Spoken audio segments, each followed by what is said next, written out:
বিএলওদের হুমকি ফর্ম নিজেদের কাছে রাখার মতো এক গুচ্ছ বেনিয়ম চলছে রাজ্যের এসআইআর প্রক্রিয়ায়।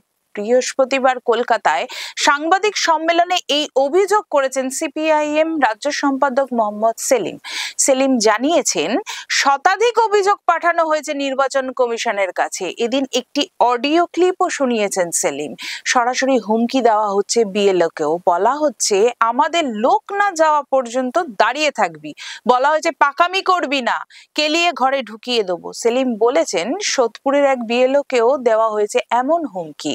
মহিলার নিরাপত্তার ওপর আক্রমণ করা হয়েছে।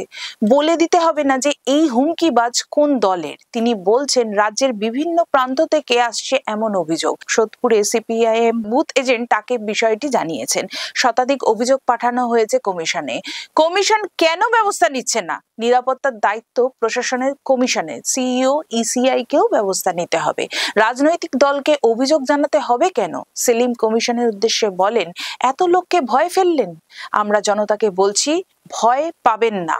কিন্তু তৃণমূল এবং বিজেপিতে ভয় দেখাচ্ছে। তৃণমূলের ভয় আছে বলেই এসআইআর প্রক্রিয়ায় বাধা তৈরি করছে। তার মানে ওরা ত্রুটিমুক্ত ভোটার তালিকা চায় না।